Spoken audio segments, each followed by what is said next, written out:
Good morning dear students, welcome back to our online class. So dear students, in last class what we are learning about the solution, okay, as well as we have completed the concentration of solution, what is suspension, what is colloidal solution.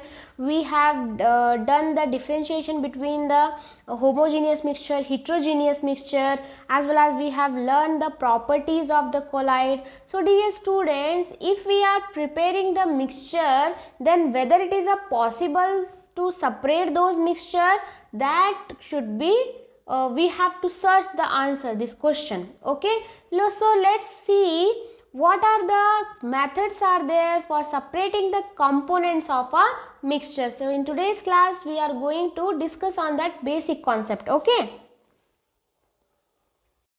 Dear students, there is a lots of methods are there. So let's talk about the separating the mixture, okay, separating the components of a mixture. So what are the components are there? Solute, solvent. So these are the components of a solution, okay. So in the colloidal system, what we have, colloidal solution, we have a dispersed phase and dispersed medium, okay. So in the suspension we have a two set of example, that is solute and solvent itself. So what is suspension, just recall it. What is the colloid, recall it. So you will get a proper idea that how to get the mixtures and how to separate those mixture, okay dear students. So the components of a heterogeneous mixture, okay. Heterogeneous mixture means what are the two examples of heterogeneous mixture, that is the colloid and the suspension, okay. So the components of a heterogeneous mixture can be separated by simple methods like hand picking, sievings and the filtration, okay. So these are the some is easy method to separate it. Hand picking means if some concretes are there in rice or in the wheat, so what happens, you can easily separate it by hand picking or sievings or by the filtration. But sometimes what happens, special techniques are used to separate the components of mixture, okay. So sometimes what happen, we need to apply some separate techniques. So what are those separate techniques? So totally 7 set of examples are there. So first one is the evaporation, centrifugation, decantation and the sublimation. Centrifugation 2 times we have written, so just go for only 1 times, okay. So here cut it, centrifugation, okay. 6th is the chromatography and 7th one is the distillation and fractional distillation. So dear students, what happened, we have taken 6 type of separation techniques of components to separate the mixture, okay. So let's learn one by one. So dear students, the first concept which we have to cover today, that is the evaporation, okay dear students. Before going to the technique, just let us understand what do you mean by the evaporation. So dear students gets confused about what is the difference between the boiling and the evaporation. So dear students, when evaporation is occurs, just think it, okay. So when the sun gets warm, then what happens, the sea water gets evaporated, not boiled, okay. So don't get confused between the boiling and the evaporation. Evaporation occurs on the surface of liquid when a substance in a liquid state is changing to gaseous state. So at certain temperature itself, the state of a liquid is changing to gaseous state, but it is not a boiling state, okay. So just take a simple example of water itself. So what is the freezing point of water? That is the 0 degree Celsius. What is the boiling point of water? That is the 100 degree Celsius. So if you are taking the example of sea water itself, so what happens in the summer season, water gets evaporated, not boiled. So at certain situation, means around 40 to 45 degrees, what happens, the water gets evaporated, not boiled, okay. So here this is the example of evaporation where the substance is in a liquid state is changing to the gaseous state, okay. So these are the gaseous states. So what happens here, the water molecules are ready to evaporate it. Okay, but in the boiling what happens, it will going to be separate the molecules from the liquid state. Okay, so let's take a next concept, so you will get a easily understand this concept. Okay, so here some of the examples are there, evaporation in our everyday lives. Okay, take a simple example. That is the first example. You can dry your clothes in a open area. How it can be happen? Okay, because whatever water or moistures are there in your clothes, it will going to be evaporate by the atmosphere. Okay, so the water it will be going to be evaporate. So what happens, your liquid state it will going to convert into gaseous state. Okay, so we are using, ladies are, means girls are using the dryer. Okay, so you can dry your hairs. How? By the dryer. So here what happens, whatever water are there in your hairs, it will going to convert into gaseous state. So that's why your hairs will going to be dry. Or after taking a shower or a bath, so if you want to dry your body, okay, so what happens, just you are sitting in the sunlight, so at that situation what happen, whatever waters are there on your body, it will going to be evaporate.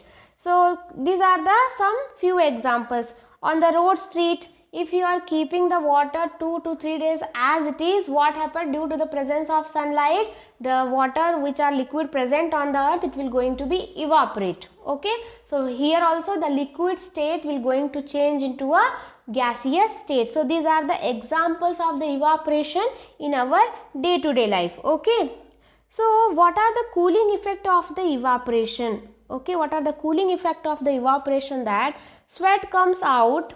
Okay, okay, once again I'm I want to say you. Okay, so sweat comes out of the pores. Okay, on the skin you have a tiny pores, but what happened, it will going to be evaporates, thus taking energy away from the skin, so we feel cool. So you can take a simple example in our day to day life, how the sweat comes out of the pores, and when the sweat comes out, then what happens, the liquid particle will going to be evaporate from the skin and you feel very relaxed, very cool. Okay, so this is one of the cooling effect of the evaporation. Okay, so in the chemistry, how you are going to define this evaporation?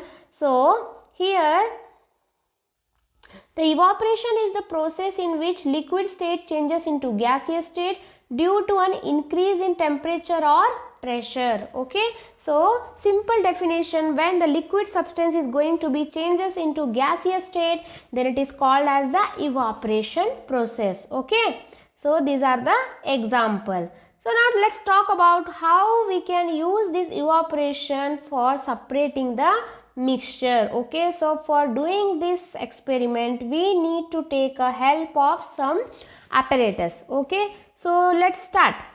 So dear students, for doing this technique we need first sunlight. So we don't have a sunlight, so we are using the Bunsen burner and the evaporating dish, where we have to evaporate the liquid substance. And what happened, water gets, it will going to be evaporate, and mixture we have to take. So in the simple technique what you can learn, so this is the mixture of soil and water.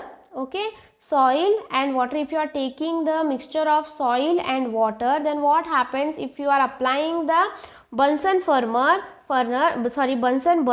actually it is a one of the kind of the burner which we are using in the laboratories. Okay, this is the Bunsen burner.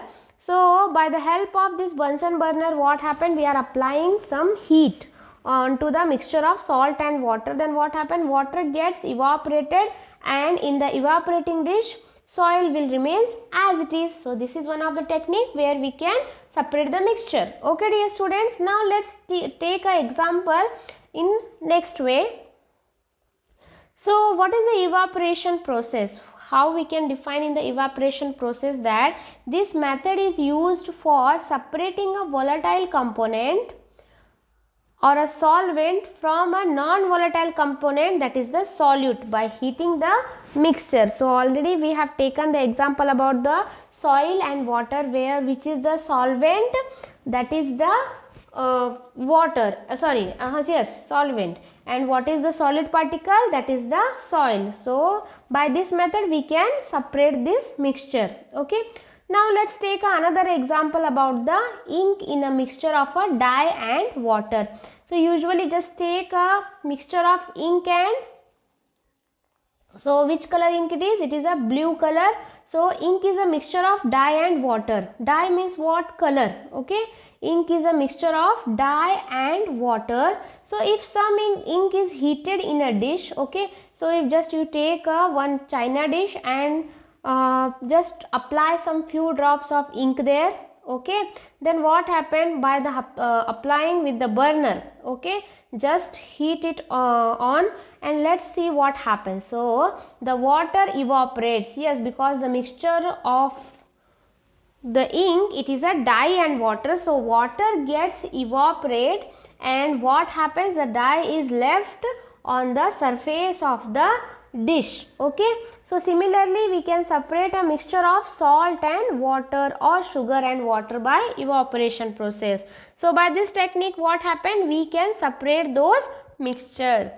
So dear students, I hope there is no confusion. So usually what we are using in the evaporation process, that is the solvent and solvent particle, if it is present in the mixture form, then by the applying of or by the take a help of evaporation process, we can separate those type of mixture. Okay, so now let's take some factors which affects the rate of evaporation. Okay, so what are the factors are there? First one is the temperature. Yes, we know this, because when the higher is the temperature, greater is the rate of evaporation. So when the temperature is more, then rate of evaporation is also become more. Wind velocity means you are going to apply some air. Okay, wind means air. Velocity, how the velocity is fast, then it will also going to be main factor as a evaporation. So greater is the wind velocity, higher is the rate of evaporation.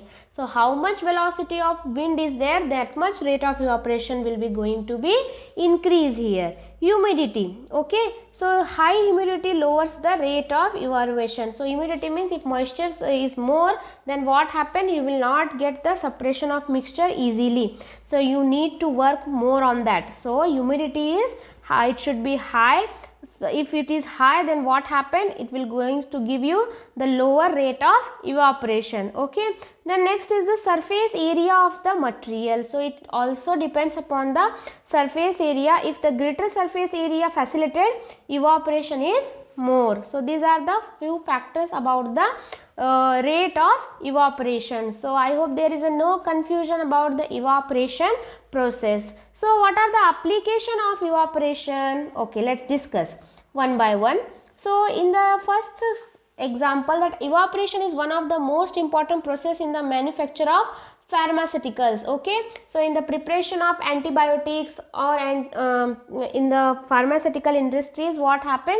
The evaporation is one of the most important process. Okay, it is also used in the preparation of liquid extracts, soft extracts and dry extracts, as well as also you can use here in the concentration of blood plasma and the serum. Okay, so there also we are using the evaporation process. It is also used in the manufacture of drugs containing antibiotics, enzymes, hormones of many other substances. So these are the application of the evaporation process in our chemistry area.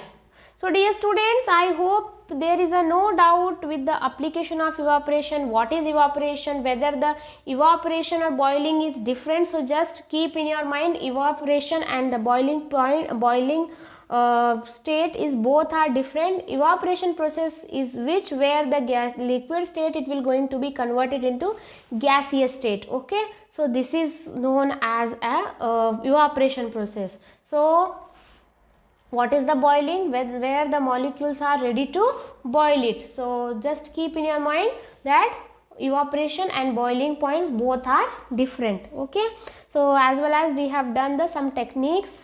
So one by one we are going to cover those techniques. So just be ready, dear students. In next class again we will going to meet with the next concept.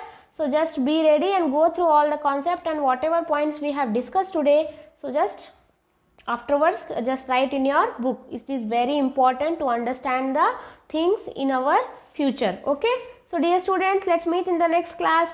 Till that time, stay safe, stay healthy. Bye bye.